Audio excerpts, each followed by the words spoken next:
ये कहानी रामपुर गांव की है, जहां दीनदयाल जी अपने बेटे रमेश और बहू सुनीता के साथ रहते थे। दीनदयाल जी अपने जमाने के बहुत मशहूर बावर्ची हुआ करते थे, जिनके हाथ के स्वाद के चर्चे दूर दूर तक थे। लेकिन उम्र ढलने के साथ उन्होंने काम करना बंद कर दिया। अब वो घर पर ही रहा करते थे, लेकिन उनके बेटे और बहू को उनका घर में रहना बिल्कुल पसंद नहीं था। वे उन्हें अपने ऊपर एक बोझ समझते थे। जी सुन रहे हो, सुबह से उठकर बस चाय पानी की फरमाइशें शुरू हो जाती हैं। मुझसे अब इनकी ये रोज रोज की सेवा नहीं होती। अपने हिस्से का काम तो इनसे होता नहीं, बस बैठकर हुक्म चलाना आता है। अरे तो इसमें मैं क्या करूं सुनीता? बाबा हैं तो यहीं रहेंगे ना। वैसे भी अब उनका इस घर में काम ही क्या है, दिन भर बस खाट पर बैठे रहते हैं।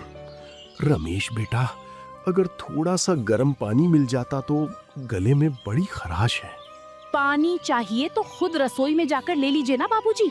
मेरे पास 4 हाथ नहीं है कि घर का काम भी करूं, खेतों का खाना भी बनाऊं और आपकी सेवा भी करूं।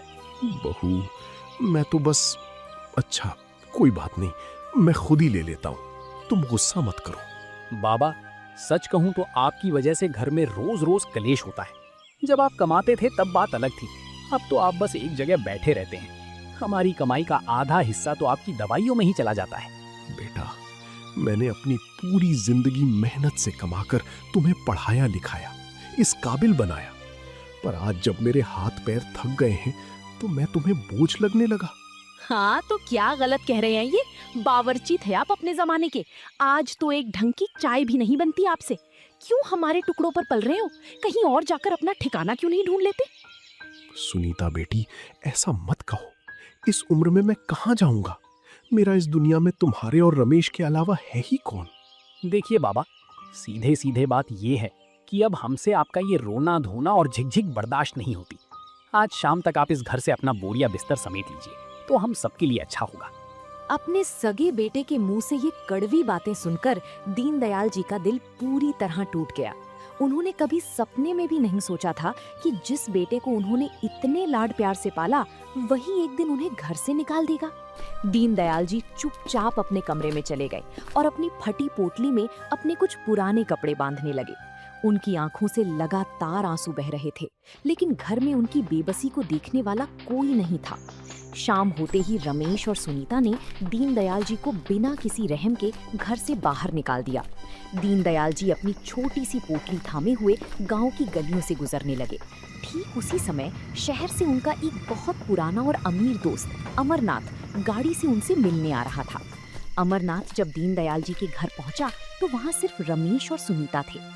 अरे रमेश बेटा, कैसे हो? तुम्हारे बाबूजी दीनदयाल कहाँ हैं? मैं शहर से बहुत दिनों बाद उनसे मिलने आया हूँ। अरे अमरनाथ जी, आप?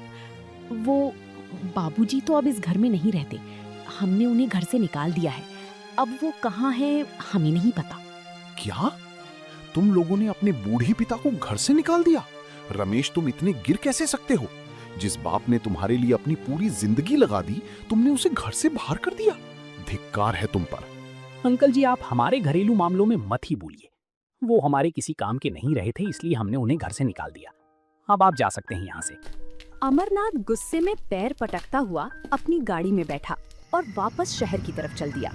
वो रास्ते में दीनदयाल जी को ढूंढ ही रहा था कि तभी उसकी नजर गांव के सुनसान बस स्टॉप पर पड़ी। वहां एक बेंच पर दीनदयाल जी सिर झुकाए बेहद उदास बैठे थे।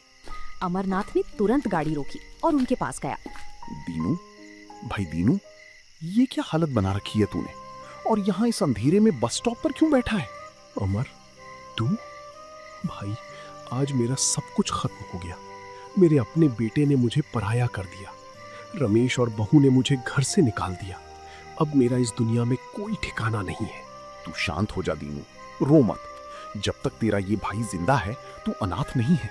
उठ, मेरे साथ चल। आज से तू मेरे घर शहर में रहेगा।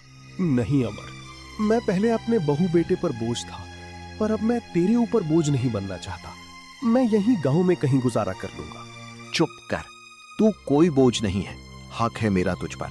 चल गाड़ी में बैठ। अब एक पल भी तू यहाँ इस हालत में नहीं रुकेगा। अमरनाथ जबरदस्ती दीनदयाल जी को अपनी गाड़ी में बैठाता है और उन्हें लेकर शहर की तरफ निकल जाता है।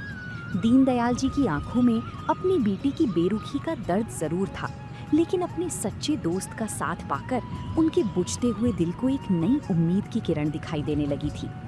अमरनाथ दीनदयाल को अपने शहर वाले बड़े और आलीशान घर ले आया।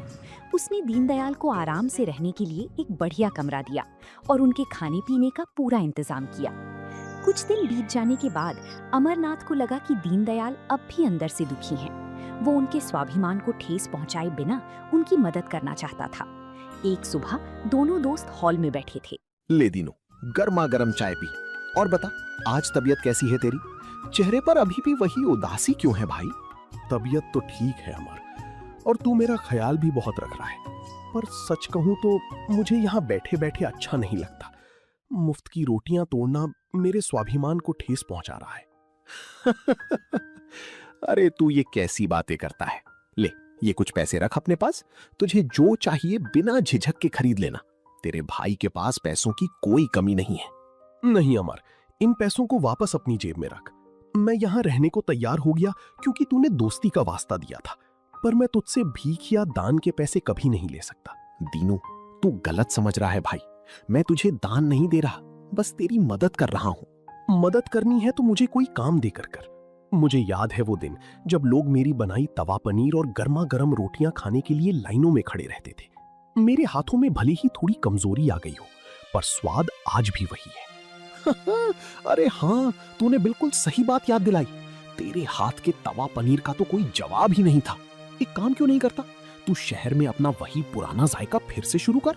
पर अमर, इस उम्र में, और मेरे पास तो कोई दुकान या ठेला लगाने के पैसे भी नहीं है। मैं ये सब कैसे करूंगा? उसकी चिंता तू मत कर, तू बस हाँ कह। मैं तुझे शहर के एक अच्छे इलाके में तवा पनीर रोटी का एक बढ़िया साफ सुथरा ठेला लगवा कर दूंगा। सारा खर्चा मैं करूंगा, और जब तेरी कमाई होने लगे तो तू मुझे मेरे पैसे वापस लौटा देना। बोल, मंजूर है? अमर, तू मेरा सच्चा दोस्त है। मुझे तेरा ये प्रस्ताव मंजूर है। मैं मेहनत करूंगा और तेरे एक एक पैसे का हिसाब चुकता करूंगा। दीनदयाल जी के चेहरे पर लंबे समय बाद एक आत्मसम्मान की मुस्कान आई थी। कुछ ही दिनों में अमरनाथ ने शहर की एक चलते फिरते बाजार के कोने में दीनदयाल जी के लिए एक सुंदर सा ठेला तैयार करवा दिया। ठेले पर बड़े बड़े अक्षरों में लिखा था, स्पेशल तवा पनीर रोटी। पहले दिन दीनदयाल जी थोड़ा घबराए हुए थे, लेकिन जैसे ही उन्होंने तवे पर पनीर और मसालों को भूनना शुरू किया, उसकी खुशबू दूर दूर तक फैलने लगी। चल दीनू भाई, शुरू हो जा। देख, खुशबू तो अभी से कमाल की आ रही है। हाँ अमर, बस भगवान का नाम लेकर पहला कदम बढ़ा दिया है। लो बाबूजी, आपकी तवा पनीर और 2 गर्मा गर्म रोटियां तैयार हैं। वाह, अरे वाह दादाजी, क्या स्वाद है। ऐसा पनीर और ऐसी खस्ता रोटी मैंने पूरे शहर में आज तक नहीं खाई। मसाले बिल्कुल लाजवाब हैं। बहुत बहुत धन्यवाद बेटा, बस आप लोगों को पसंद आ गए। मेरी मेहनत सफल हो गई। दादाजी, मेरे लिए भी 2 प्लेट लगा दीजिए। खुशबू सूंघकर ही मुंह में पानी आ गया। इसका दाम कितना है? सिर्फ 40 रुपए प्लेट है बेटा, ताकि हर गरीब और राहगीर भी भरपेट खाना खा सके। देखा दीनू, मैंने कहा था ना कि तेरे हाथ का जादू आज भी बरकरार है। लोग उंगलियां चाटते रह जाएंगे। हाँ अमर, आज मुझे लग रहा है कि मैं जिंदा हूँ। मेरी मेहनत की कमाई का ये पहला दिन है, और देख, आज ही के दिन इतनी अच्छी बिक्री हो गई। देखते ही देखते कुछ ही घंटों में दीनदयाल जी का सारा सामान बिक गया। लोग उनके व्यवहार और खाने के स्वाद के दीवाने होने लगे थे। दीनदयाल जी हर रोज सुबह उठते, ताज़ा पनीर और मसाले लेकर आते और शाम को ठेला लगाते। कुछ ही हफ्तों में उनका काम इतना अच्छा चल पड़ा कि उनके पास सांस लेने की भी फुर्सत नहीं होती थी। अमर भाई, ये पकड़, ये वो सारे पैसे हैं जो तूने मेरा ठेला खुलवाने में लगाए थे। आज मैं अपना ये उधार चुका रहा हूँ। मुझे तुझ पर नाज है दीनू। तूने साबित कर दिया कि हुनर कभी बूढ़ा नहीं होता। दीनदयाल जी ने अपने दोस्त का सारा कर्ज चुका दिया था और अब वो पूरी तरह आत्मनिर्भर बन चुके थे। अब हर शाम उनके ठेले पर खाने वालों की भारी भीड़ उमड़ पड़ती थी। तभी एक शाम शहर के कुछ कॉलेज के नौजवान लड़के वहां खाना खाने आए। दीनदयाल जी को इतनी उम्र में भी इतनी फुर्ती और प्यार से खाना बनाते देख वे बेहद प्रभावित हुए और उन्होंने अपने मोबाइल से वीडियो बनाना शुरू कर दिया। नमस्ते दोस्तों, आज हम आपको लेकर आए हैं शहर के सबसे छिपे हुए खजाने के पास। ये हैं हमारे दीनदयाल दादाजी, जो तवा पनीर रोटी के नाम से ठेला लगाते हैं। दादाजी, इस उम्र में भी आप इतनी मेहनत कैसे कर लेते हैं? बेटा, मेहनत ही इंसान की असली पहचान है। जब तक हाथ पैर चल रहे हैं, किसी के आगे हाथ फैलाने से अच्छा है कि खुद कमा कर खाया जाए। बस आप लोगों का प्यार है जो मुझे ताकत देता है। दोस्तों, आप देख सकते हैं कि पनीर कितना फ्रेश है और मसालों की खुशबू तो कमाल की है। और सबसे बड़ी बात, दादाजी सिर्फ 40 रुपए में भरपेट भोजन देते हैं। हाँ बेटा, मैं चाहता हूं कि कोई भी गरीब रात को भूखा ना सोए। मुनाफा भले थोड़ा कम हो, पर दुआएं बहुत मिलती हैं। वाह दादाजी, स्वाद तो एकदम लाजवाब है। दोस्तों, इस वीडियो को इतना शेयर करो कि दादाजी की मेहनत दुनिया के कोने कोने तक पहुंच जाए। उन लड़कों ने वो वीडियो इंटरनेट और सोशल मीडिया पर अपलोड कर दिया। देखते ही देखते वो वीडियो इंटरनेट पर वायरल हो गया। लाखों लोगों ने उसे देखा और पसंद भी किया। सोशल मीडिया पर वीडियो वायरल होने का असर ये हुआ कि अगले ही दिन से दीनदयाल जी के ठेले पर दूर दूर से लोग कार और गाड़ियां लेकर आने लगे। जहां पहले कुछ लोग आते थे, अब वहां लोगों की कतारें लगने लगी थी। दूसरी तरफ रामपुर गांव में दीनदयाल जी की बहू सुनीता अपने मोबाइल पर इंटरनेट चला रही थी। तभी अचानक उसकी नजर उसी वायरल वीडियो पर। अरे सुनिए, जरा इधर आइए और देखिए मोबाइल में, ये तो आपके बाबूजी हैं ना? क्या बाबा? अरे हाँ, ये तो बाबा ही हैं। पर ये शहर में क्या कर रहे हैं? और ये इतनी भीड़ क्यों लगी है इनके पास? अरे वीडियो में देखिए ना, लोग बता रहे हैं कि बाबूजी शहर में बहुत बड़ा तवा पनीर का काम चला रहे हैं। रोज हजारों रुपए की कमाई हो रही है इनकी। लोग इनके स्वाद के दीवाने हो गए हैं। हजारों रुपए रोज? इसका मतलब बाबा के पास अब बहुत पैसा आ गया है और हम यहाँ गांव में तंगी में जी रहे हैं। मैं कहती हूँ हमें तुरंत शहर जाना चाहिए। आखिर वो आपके पिता हैं। हमसे गलती हो गई थी, हम उनसे माफी मांग लेंगे और उन्हें समझा बुझा कर वापस गांव ले आएंगे। एक बार वो आ गए तो उनका सारा पैसा भी हमारा हो जाएगा। तुम ठीक कह रही हो सुनीता, इस समय गुस्सा दिखाने से काम नहीं बनेगा। हमें रोने धोने का नाटक करना होगा ताकि बाबा का दिल पिघल जाए और वो हमारे साथ घर चलने को तैयार हो जाए। चलो अभी शहर की बस पकड़ते हैं। लालच में अंधे होकर रमेश और सुनीता ने तुरंत शहर जाने वाली बस पकड़ी। उनके मन में अपने बूढ़े पिता के लिए कोई प्यार या पछतावा नहीं था, बल्कि वे सिर्फ उनकी नई कमाई और शोहरत को हड़पना चाहते थे। दोपहर के समय दीनदयाल जी का ठेला ग्राहकों से घिरा हुआ था। तभी रमेश और सुनीता रोने का नाटक करते हुए ठेले के सामने आकर खड़े हो गए। बाबूजी, हमें माफ कर दीजिए बाबूजी, हम अपनी गलती पर बहुत शर्मिंदा हैं।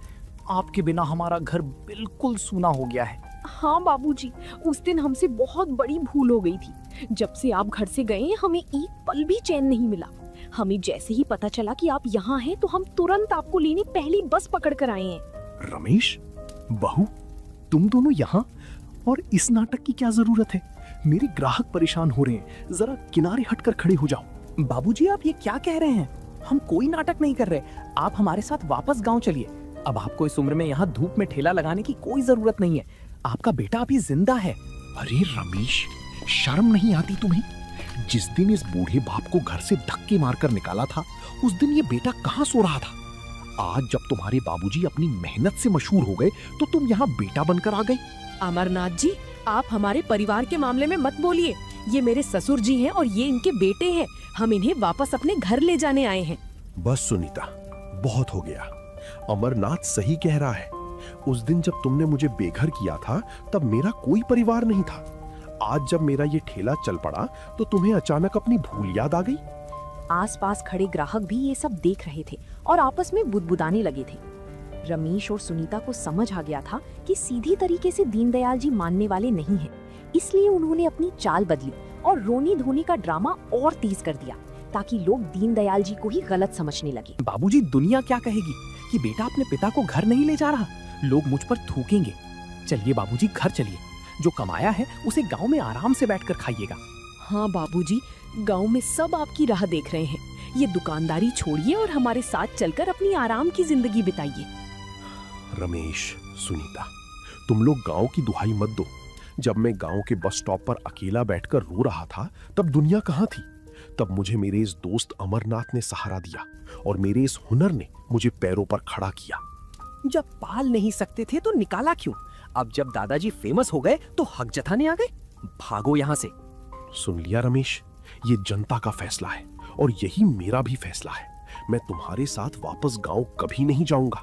तुमने उस दिन सिर्फ मुझे घर से नहीं निकाला था, बल्कि हमारे रिश्ते को भी हमेशा के लिए खत्म कर दिया था। बाबूजी, आप एक बाहरी इंसान और इन अजनबियों की बातों में आकर अपने सगे बेटे को ठुकरा रहे हैं। बिना हमारे आपका ध्यान कौन रखेगा?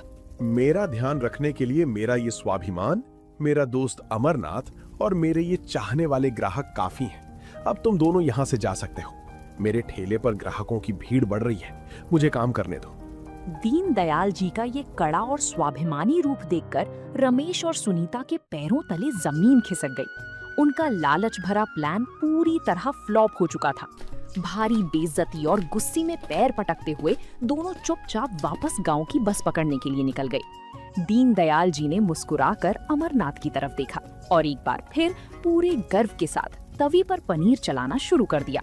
इस घटना के बाद उनके प्रति लोगों का सम्मान और भी ज्यादा बढ़ गया। दीनू भाई, कमाल हो गया। आज के शहर की मुख्य अखबार में तेरी तस्वीर छपी है। देख, लिखा है हुनर और स्वाभिमान की जीती जागती मिसाल दीनदयाल जी। अमर, ये सब भगवान की कृपा और तेरी दोस्ती का नतीजा है। मैंने तो कभी सपने में भी नहीं सोचा था कि जिंदगी के इस पड़ाव पर मुझे इतना प्यार और सम्मान मिलेगा। तू इसका हकदार है दीनू। पर एक बात बता, अब तो तेरे पास अच्छा खासा बैंक बैलेंस भी हो गया है। अब आगे का क्या सोचा है? अमर, मैंने सोचा है कि इस पैसे का एक बड़ा हिस्सा मैं उन बुजुर्गों की मदद में लगाऊंगा जिन्हें उनके अपनों ने छोड़ दिया है। मैं अपने ठेले के पास ही एक छोटा सा भोजनालय खोलना चाहता हूँ, जहाँ जरूरतमंदों और बेसहारा बुजुर्गों को रोज मुफ्त में गर्मा गर्म खाना मिले। वाह दीनू, तेरी सोच को मेरा सलाम है। तू सिर्फ एक अच्छा बावर्ची ही नहीं, बल्कि एक बहुत नेक दिल इंसान भी है। मैं इस काम में भी तेरे साथ हूँ। दीनदयाल जी ने अपनी बातों को सच कर दिखाया। उन्होंने अपने ठेले के साथ ही एक अन्नपूर्णा सेवा केंद्र की शुरुआत की, जहां शाम को आम ग्राहकों के लिए तवा पनीर बिकता था, वहीं दोपहर के समय हर गरीब और बेसहारा बुजुर्ग के लिए मुफ्त भोजन की व्यवस्था की गई। दीनदयाल जी खुद खड़े होकर बड़े प्यार से सबको खाना परोसते थे। समय बीतता गया, जहां एक तरफ रामपुर गांव में रमेश और सुनीता को अपनी हरकतों के कारण पूरे गांव में भारी बेइज्जती का सामना करना पड़ा। गांव के लोगों ने उनसे बात करना बंद कर दिया था। वे अपनी लालची सोच के कारण गांव में अकेले पड़ गए थे। वहीं दूसरी ओर दीनदयाल जी शहर में सम्मान और सुकून की जिंदगी जी रहे थे। दोस्तों, आज हमारे दीनदयाल भाई के स्पेशल तवा पनीर रोटी भोजनालय को 1 साल पूरा हो गया है। इस 1 साल में इन्होंने न जाने कितनों का पेट भरा है और समाज को सिखाया है कि उम्र सिर्फ एक नंबर है, हुनर कभी बूढ़ा नहीं होता। दादाजी, आज आपकी सफलता पर देश आपको देख रहा है। आप उन बच्चों को क्या संदेश देना चाहेंगे जो बुढ़ापे में अपने माता पिता को बोझ समझने लगते हैं? बेटा, मैं बस इतना ही कहूंगा कि माता पिता भगवान का रूप होते हैं। आज आप जो कुछ भी हैं, उन्हीं के त्याग की वजह से हैं। उन्हें कभी बेघर मत करना। और मेरे जैसे बुजुर्ग साथियों से यही कहूंगा कि कभी खुद को लाचार मत समझो। जब तक सांस है, अपने हुनर और आत्मसम्मान को कभी हारने मत दो। और दादाजी, क्या आपको कभी अपने बेटे बहू की याद आती है?